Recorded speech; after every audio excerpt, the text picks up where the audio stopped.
Okay, this is a video for 6.2 multiplying polynomials.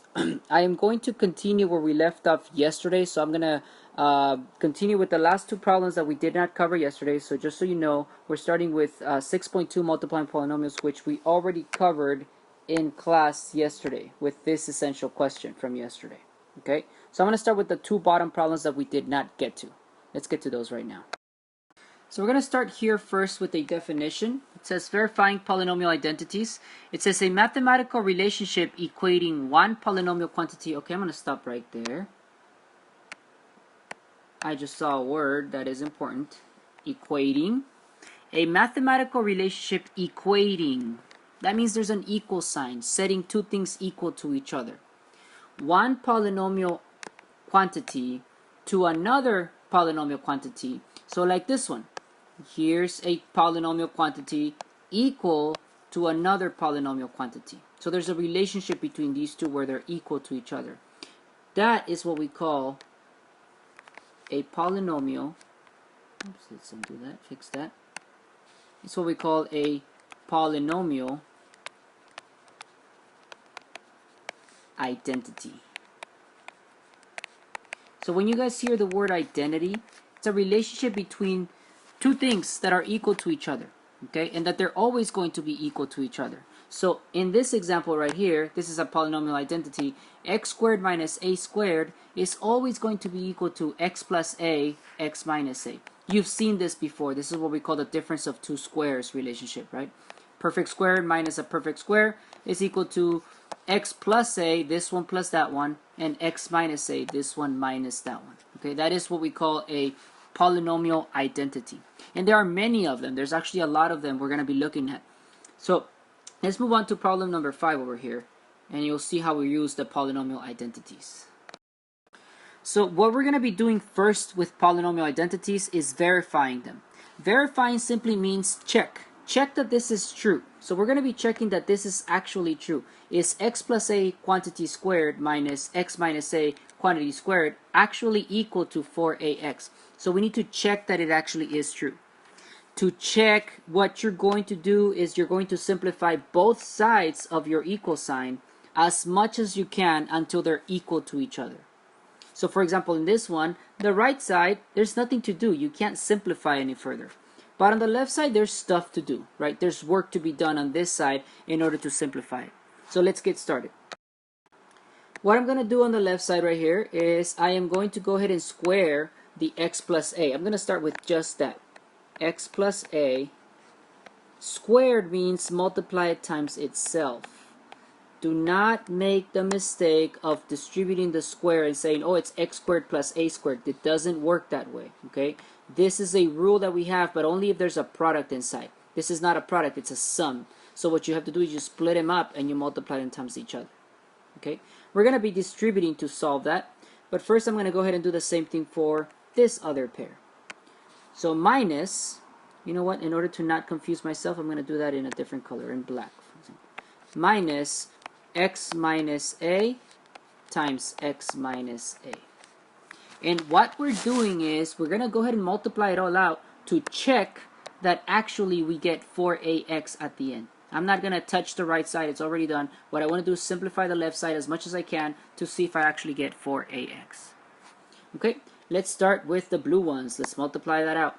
I'm going to go ahead and use distributing, which means I'm going to multiply the x, this x, times both of those, and then the a times both of those. Okay, so it's going to look like this. X times x plus a plus a times x plus a.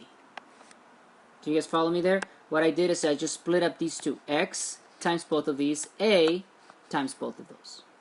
I'm going to do the same thing on the other one already so I could get it going. So it's going to be minus, and what I have is x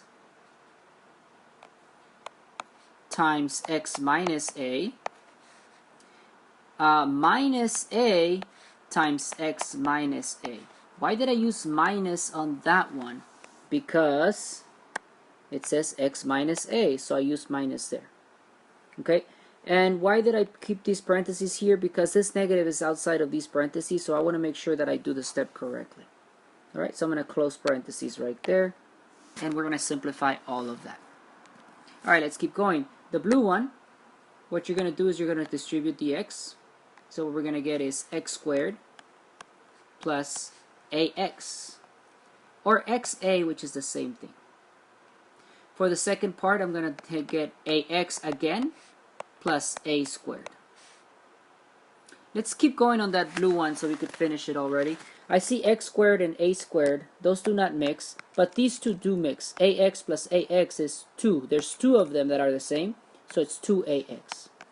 X squared plus 2ax plus a squared. Alright, done with the blue. There's nothing else to combine. It's done. Let's work on those the black one over here, the one that I wrote in black. So there's a minus sign there, right? I'm just going to keep everything in parentheses so that I don't mess up. X times x is x squared. Here's what I got that x squared from, right here. X times x. Now I'm going to do x times negative a. It's negative ax minus ax. I'm going to do the same thing over here. Make sure you're distributing correctly. It's negative a times x, negative ax. And then negative a times negative a is positive a squared.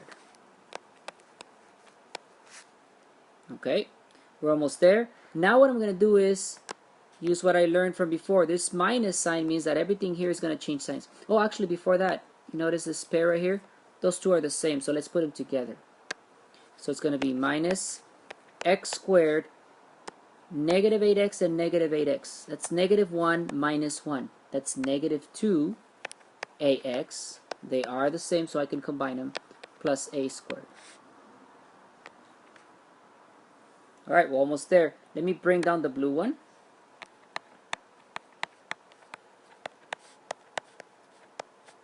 There you go.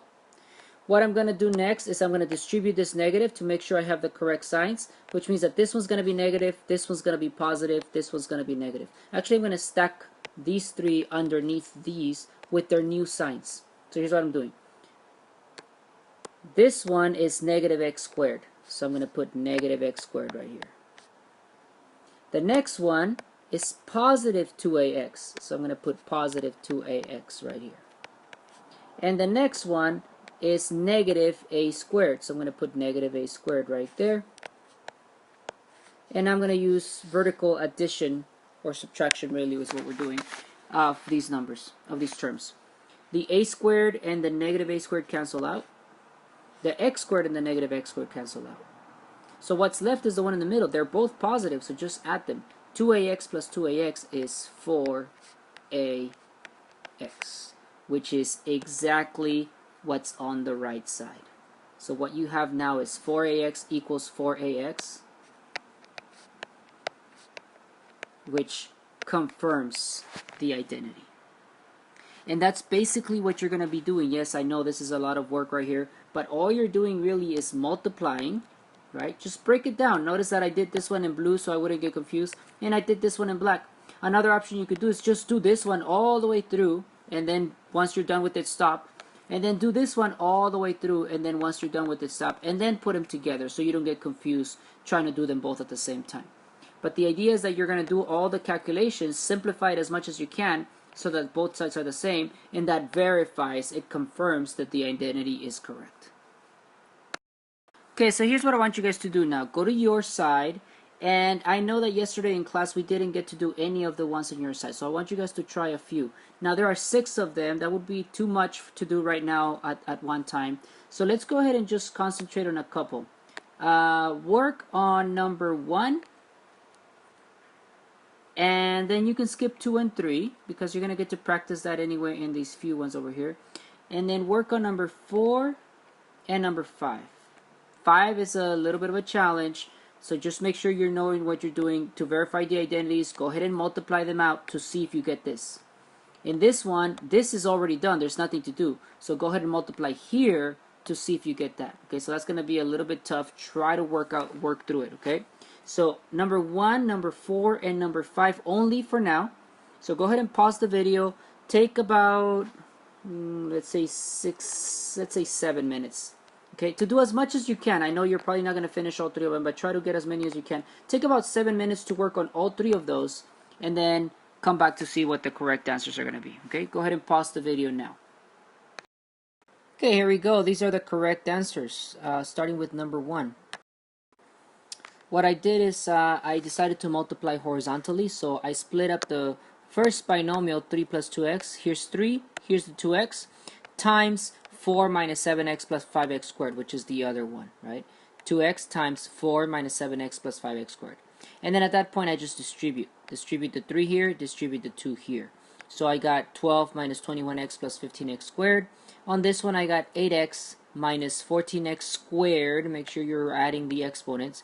And then 10x to the third power. And then I combine like terms. I put it in standard form also, so 10x cubed should be first. Then the 15x squared and the negative 14x squared make positive x squared. The negative 21x and the positive 8x make negative 13x. And then the 12 by itself. And that's it for that one. And for number 4, I did the exact same thing. I'm verifying the identity, which means this is done, right? You want to simplify both sides as much as you can until they're equal to each other. This one's done. This is the one you had to actually multiply.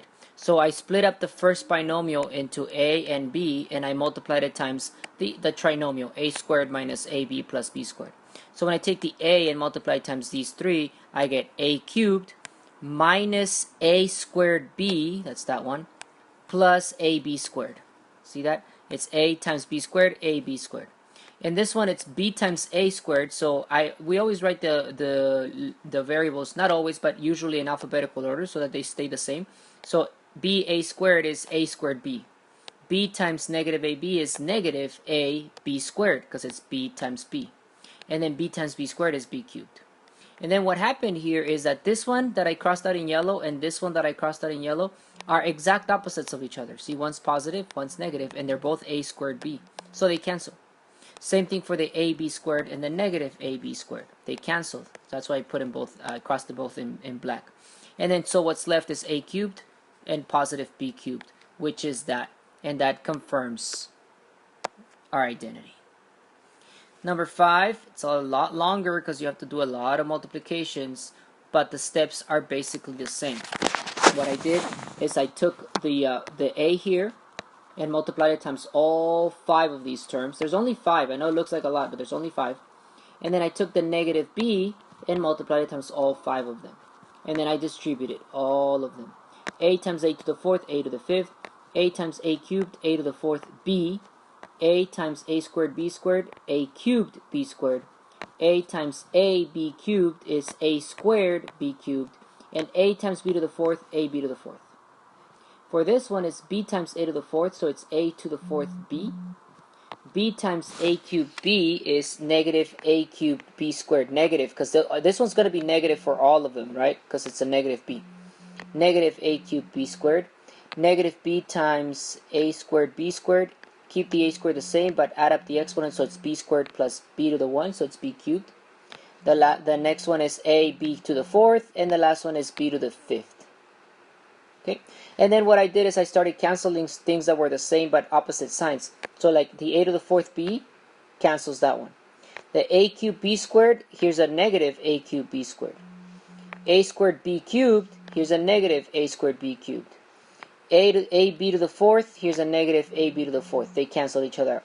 So what's left is a to the 5th and negative b to the 5th, which is exactly what we have on the left side, and so that confirms the identity once again. Okay, so what we're going to do now is move on to today's notes, the new ones that you just received today. Okay, so go ahead and move on to that one. Let's start. Alright, so let's start with this, which is still 6.2, but this is day 2. Okay, in this second day, what we're going to be doing is we're going to be solving some real-world situations like these two right here, and then also using the identities that we covered in the last section to solve some problems. So I'll show you guys how to do that. So let's start right away, as always, by highlighting our essential question. How to use identities to solve problems, which is what we're going to get to down here, using the identities, okay? But we're going to start first with using multiplication of polynomials to solve some real-world problems, some real-world situations. So starting with number 1, here we go. It says, Mr. Silva manages a manufacturing plant. From 1990 through 2005, the number of units, that's a typo, there should be no 2 there. Let's cross it out. The number of units produced in thousands can be modeled by n of x equals 0.02x. Oh, another typo. Jeez. Okay, there's 2 typos. This should say 0.02x squared. Right here.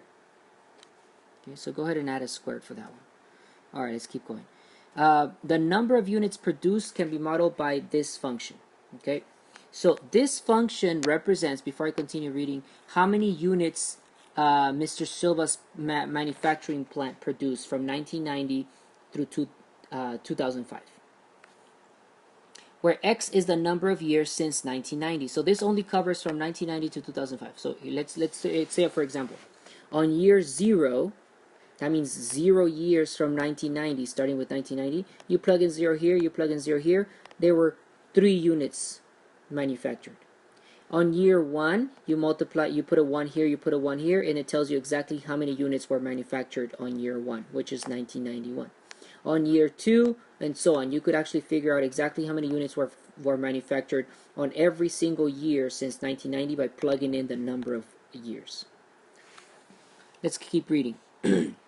The average cost per unit in dollars can be modeled by this function. C of x equals negative 0.002x squared. I'm looking for typos. This one looks good. Okay, so let's again rephrase what we just said. The average cost per unit. How much a unit cost is modeled by this function, again based on the number of years since 1990. So for example, on year 0, if we plug in 0 right here, we get 2. Each unit costs $2 on year 0, which is 1990. On year 1, you would plug in a 1 and it'll tell you exactly how much the unit cost in the year 1991, and so on. You could figure out exactly how much each unit cost for every year after 1990. It says, write a polynomial, t of x, that can be used to model Mr. Silva's total manufacturing cost for those years. So how much total is going to be the manufacturing cost for those years? So we're going to use a little bit of our common sense here. If I know exactly how many units were produced, which is this one, and I know exactly how much each one costs, which is this one, what do I need to do to find the total cost? Let's make it simpler. Let's say I know that there was 5 units produced, and each one cost $2 to make. How much is the total?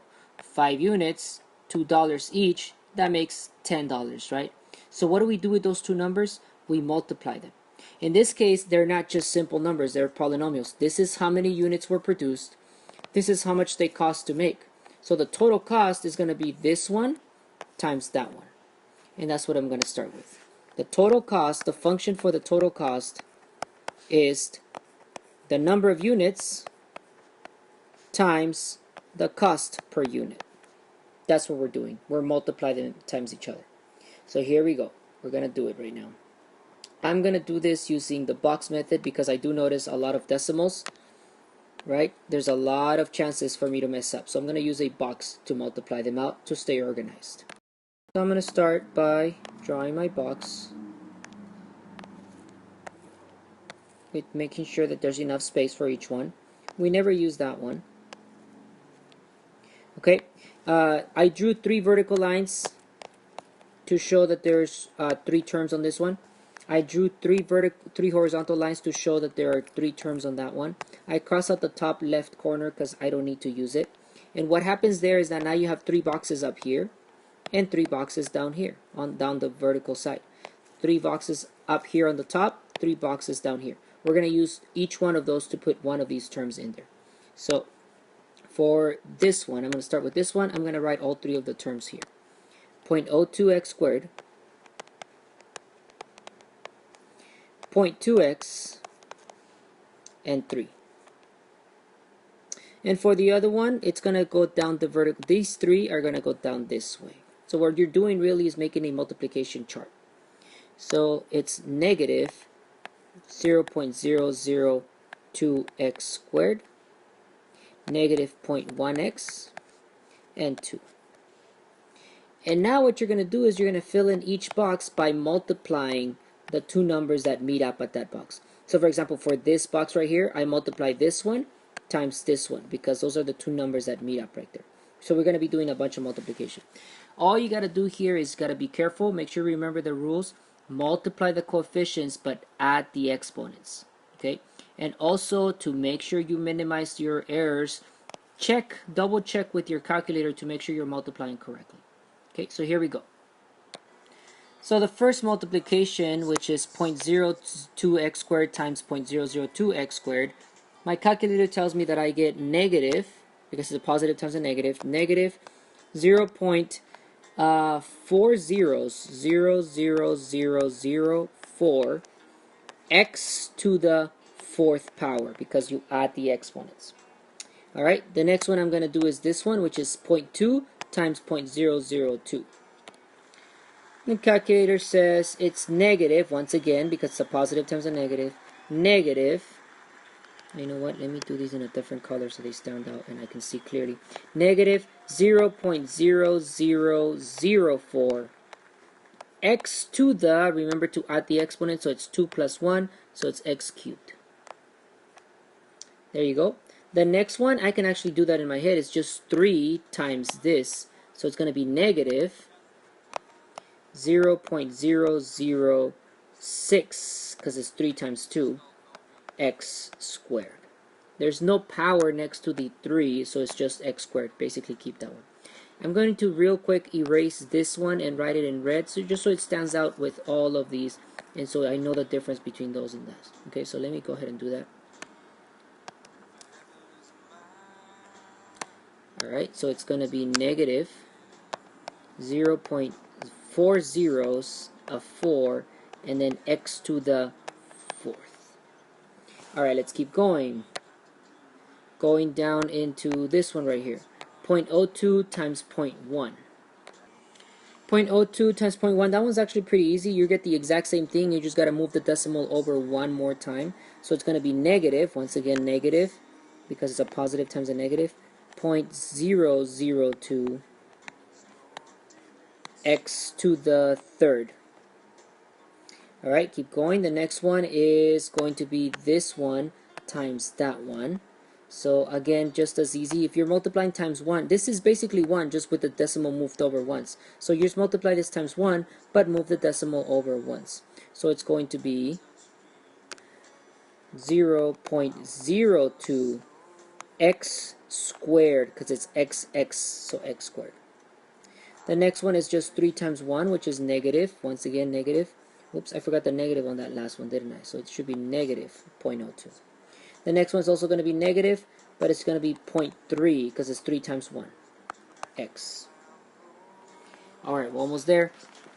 2 times 0.02 is going to give me 0.04, right? Because you're multiplying times 2, x squared. If in doubt, go ahead and check with the calculator. Make sure you're getting the problem correct. 2 times 0.2, that's 0.4, x.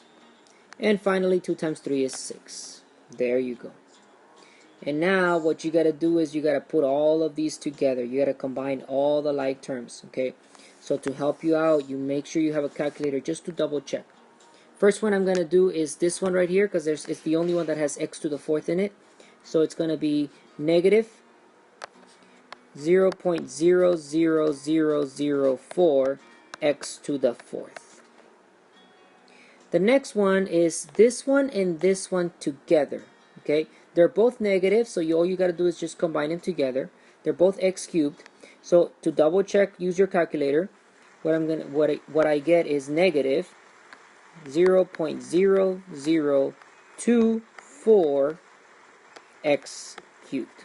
You could also do that in your head, by the way. This one is 0.0020. This one is 0.0004. So 20 plus 4 is 24. The next one I'm going to do is this one with this one with this one. Put all of those together. 0.04 and negative 0.02 makes positive 0.02. Positive 0.02 minus 0.006 is going to make positive 0.014. Again, you can double check on your calculator to make sure you're doing correct. The next ones I'm going to combine is this 0.4 with this negative 0.3, which is going to be positive, because this one's the 0.4 is bigger, positive 0.1 x, and finally just the 6. And there it is. This entire polynomial represents the total cost of manufacturing for every year since 1990. You want to find the exact cost of manufacturing, you plug in the number of years after 1990 and it'll tell you that. Okay, let's do another one so you guys get a little bit more practice. Number 2. It says Miss Liao runs a small dress company. From 1995 to 2005, the number of dresses she made can be modeled by n of x equals 0.3x squared minus 1.6 plus 14. So once again, this represents the number of dresses she makes, starting in 1995. The average cost to make each dress can be modeled by this function right here. So this one represents how many dresses she made, and this represents how much each dress costs on average, where x is the number of years since 1995. So once again, if you plug in 0, for example, that tells you that she made 14 dresses in 1995, in the 0th year. If you plug in 0 in here, that tells you that it cost $8.3 to make a dress that year.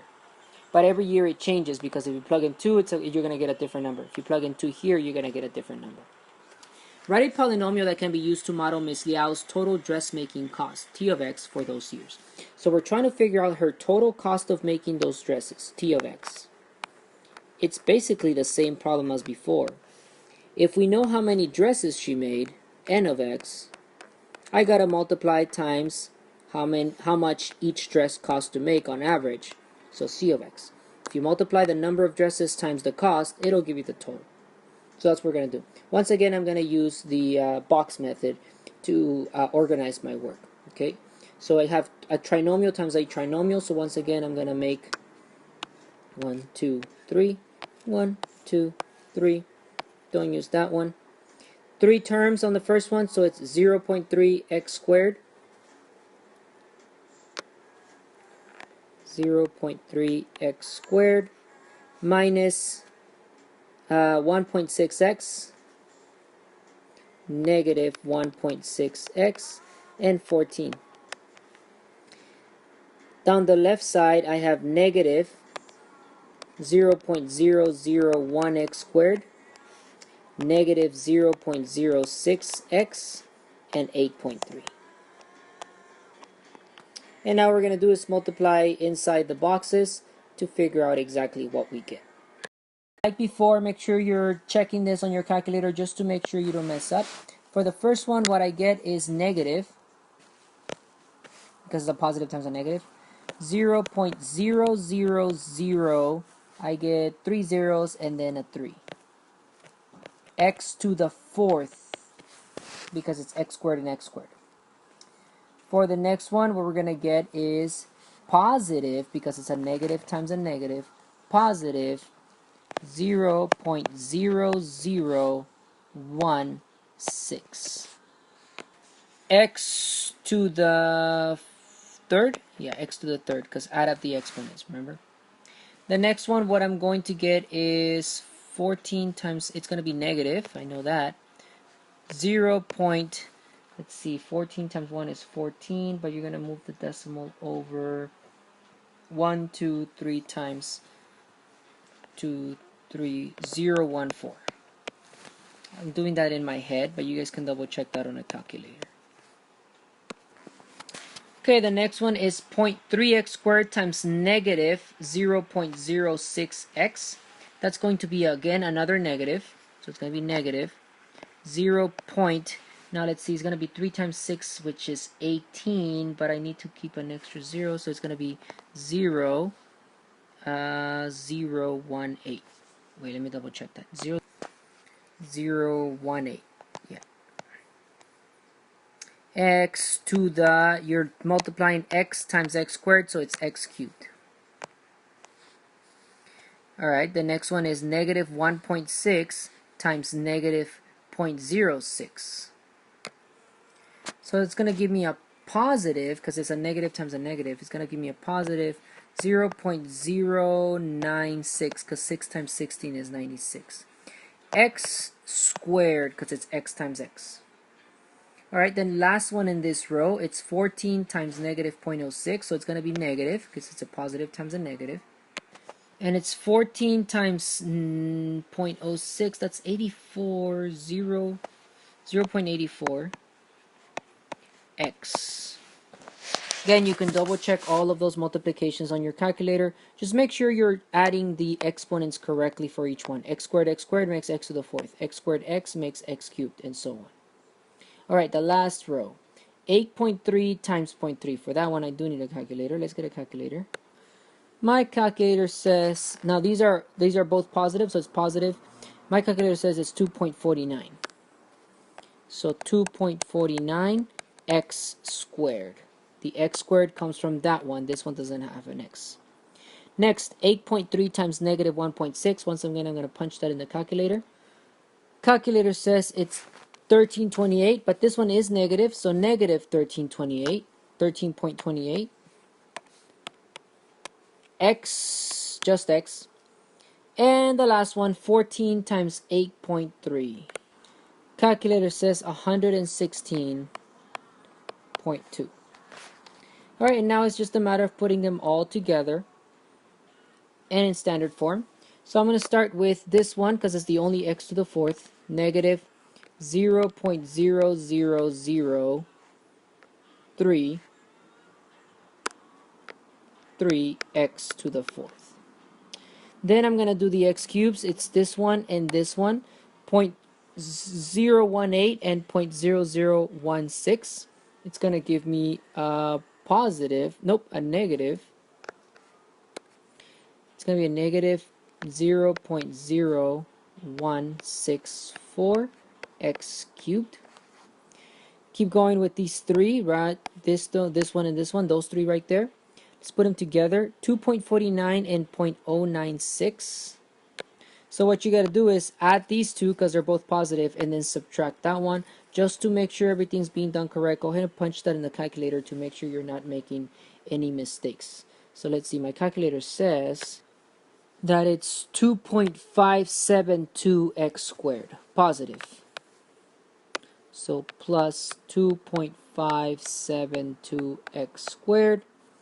The next one is the x's, the negative 0.84 and the positive 13.28, which my calculator says is positive 1244, so 12.44x.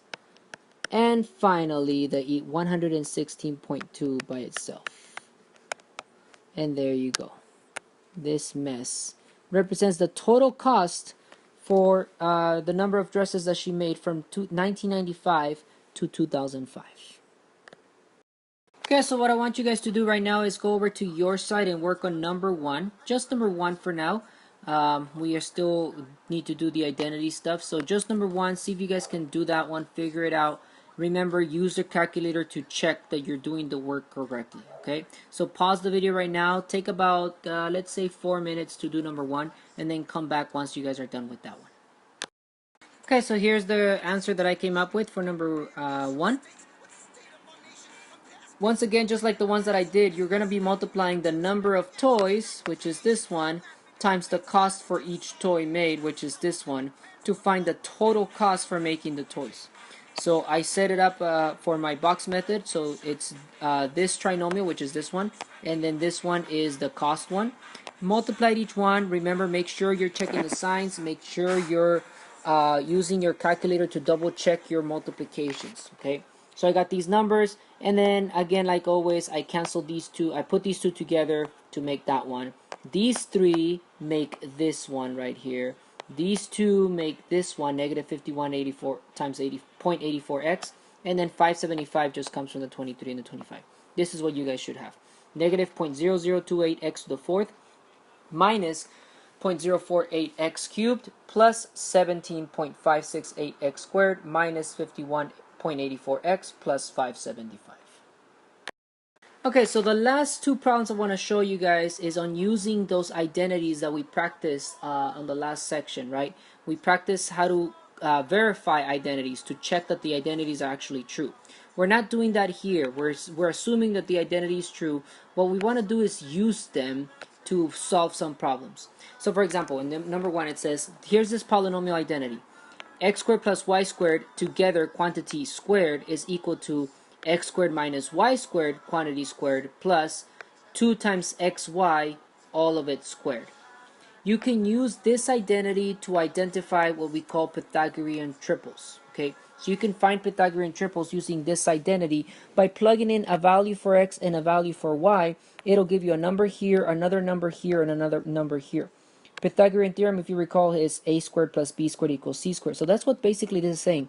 This is a squared plus b squared equals c squared. So by plugging in some values for x and y, you can find some Pythagorean triples. It says generate a Pythagorean triple using this formula, using x equals 4 and y equals 3. So what I'm going to do is I'm going to plug in x equals 4 and y equals 3 into each one of these to see what numbers I get. Okay, so here we go. X equals 4, y equals 3. Let's remember that, and we're going to plug in all of them into this identity right here. Here we go. So here we go. What I'm going to do here is I'm going to plug in x equals 4 and y equals 3 into each one of these x's and y's in my identity. So it's going to look like this. X squared, x is 4, remember, so 4 squared, plus y squared, which is 3 squared, squared. Notice that x squared plus y squared, and then on top of that it's squared again. Plus, no, equals, once again, x squared, which is again 4 squared, minus y squared, 3 squared, squared, plus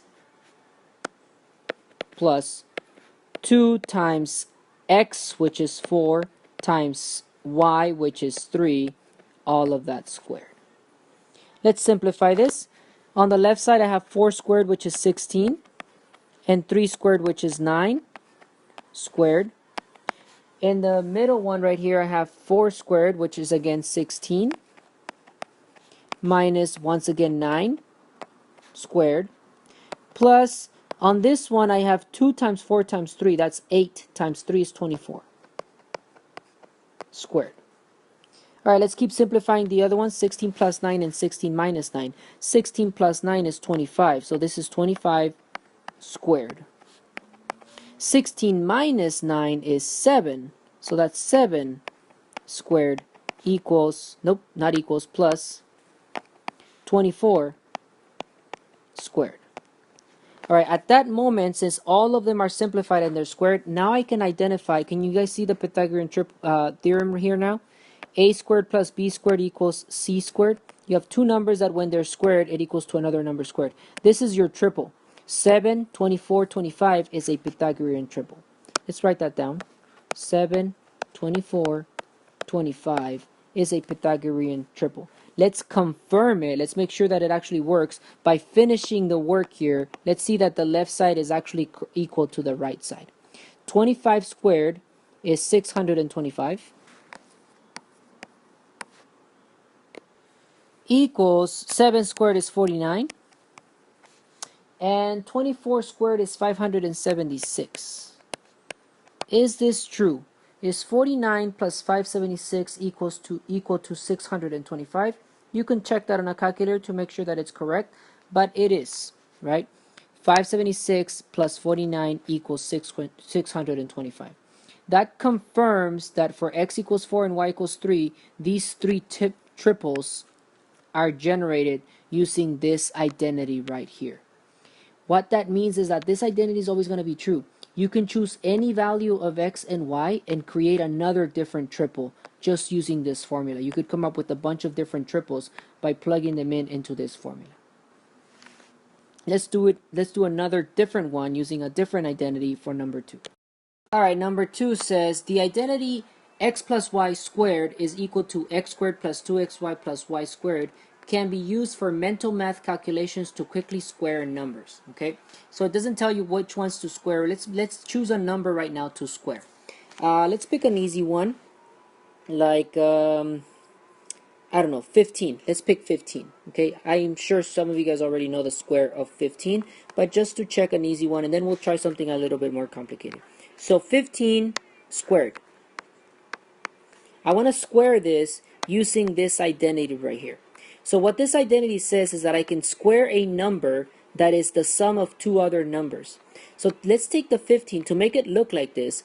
Take the 15 and split it up into two easy numbers that you can think of. What are the two easy numbers that you can think of that you can split up the 15 into? Hopefully you chose 10 and 5, which is what you should choose. 15 is the same thing as 10 and 5, so 15 squared is the same as 10 plus 5 squared. Right?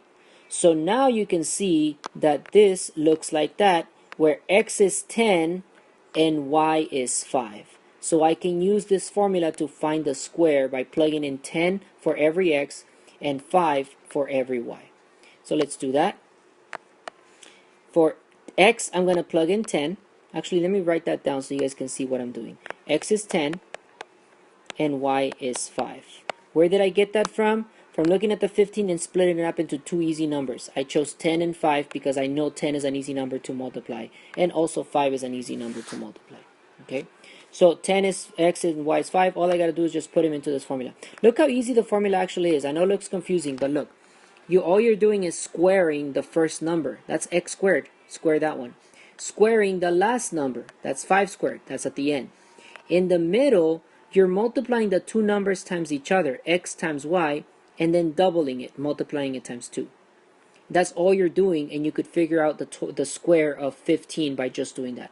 So, square the first number. That's 10 squared. That's 100. Square the last number. That's 5 squared. That's 25. That's at the end. In the middle, what you're doing is you're multiplying the two numbers by each other, x times y, 10 times 5, and then doubling it times 2. So 10 times 5 times 2. That's 50 times 2 is 100. You add those three numbers and you're done. 100 plus 100 plus 25 is 225. And there you go. 15 squared is 225. The idea is that you can split up any number into two numbers and then use the formula to just add these three things together. Okay? And it's actually real simple. Square the first number, square the last number, multiply them times each other, and double it. Watch, let's try it again with something a little tougher. Like, let's stay away from the 10s and the 20s. Let's go into the 30s. How about 34? 34 squared. Let's try that. Watch. What I'm going to do is I'm going to turn that 34 into 30 plus 4. Those are two easy numbers that I can think of. 30, although it might seem like a big number, we can easily square it, right? Now the identity says, if you look at the identity again, that when you have the sum of two numbers and they're squared, square the first one, square the last one, multiply them times each other and double it, and then add everything. So let's square the first one. 30 squared is 900. That's this one squared. Square the 4. That's 16. For the middle term, you multiply them times each other and then times 2. So 30 times 4, that's 120, right? You can do that in your head. Double it, that's 240. Add up those three numbers and you're done. 900 plus 240 is 1,140. Plus 16 is 1,156. There you go. So the whole idea by using these identities is that I don't need a calculator. I can do 34 times 34 by simply splitting it up into 30 and 4 and then using the identity. I can do 30 squared in my head. I can do 4 squared in my head. I can do 30 times 4 times 2 in my head. That's 240. And then I can just add them all up to get the final answer. Alright, I want you guys to go to your side right now and try number 2 and number 3. They are going to be a little bit tough to understand, so I'm going to give you guys a little bit of a hint to get you guys started, okay? So take about 5 minutes.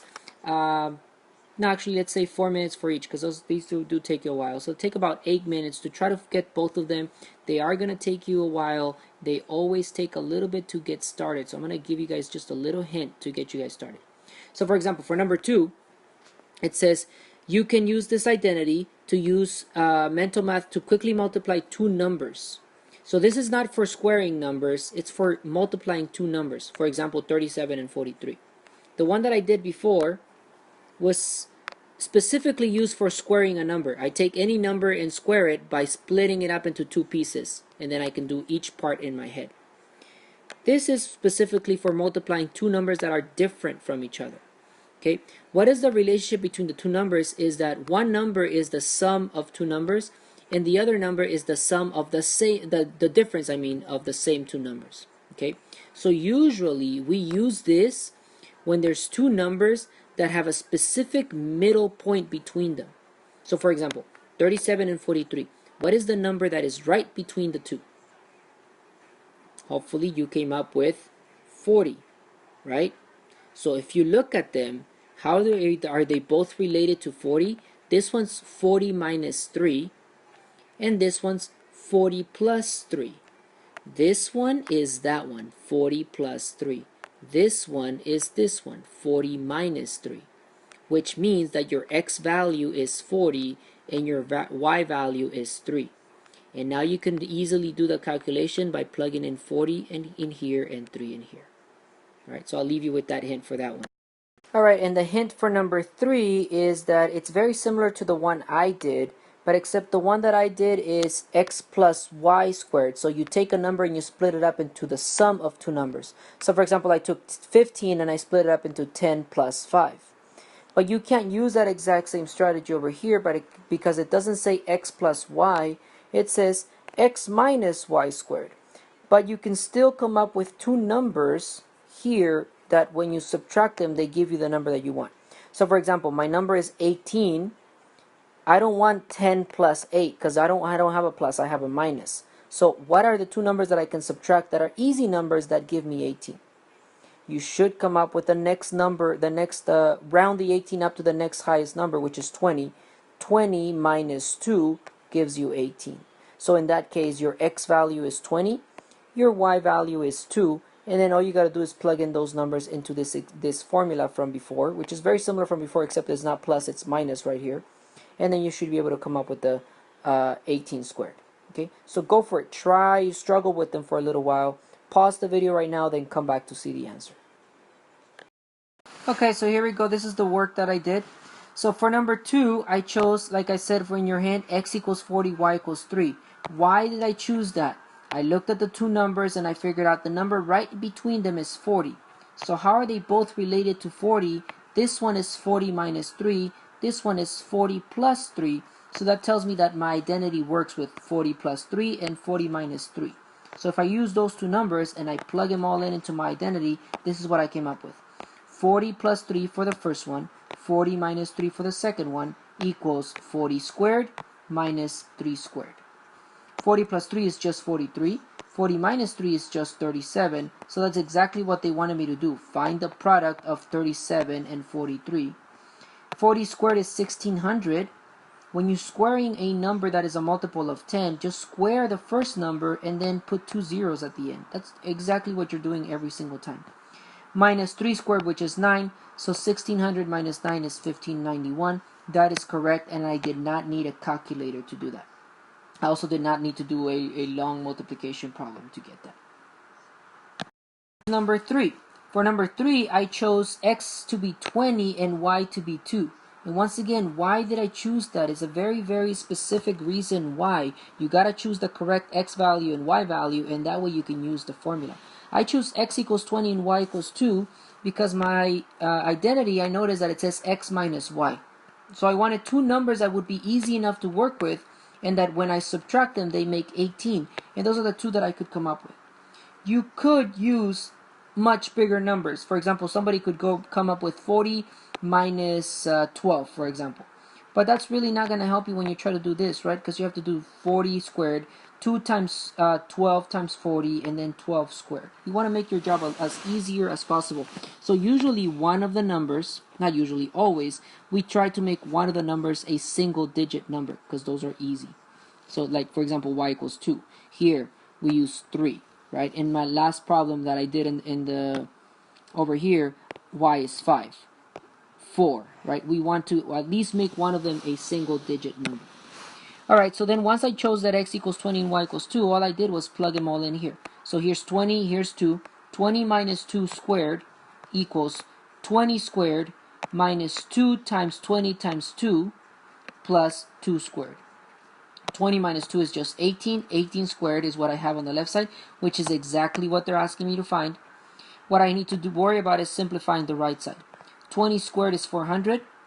2 times 20 times 2, that's 40 times 2, it's 80, negative, and then 4. 400 minus 80 is 320. 320 plus 4 is 324. So that means that 18 squared is 324. Remember, the whole point of these is to be able to do the calculation without having to use a calculator or having to use the old method of multiplying numbers, okay? We want to do it so that we can do, actually everything can be done in your head, okay? Make sure you choose a correct x value and a y value. One of them must be a single digit number to match your identity. All right, that's it for that one. Your homework is correct. It's 262, number 9, 10, and then 12 through 13. Notice that I added 12 through 15 here because those are the ones that I told you to skip on yesterday's homework. Okay, see you guys tomorrow.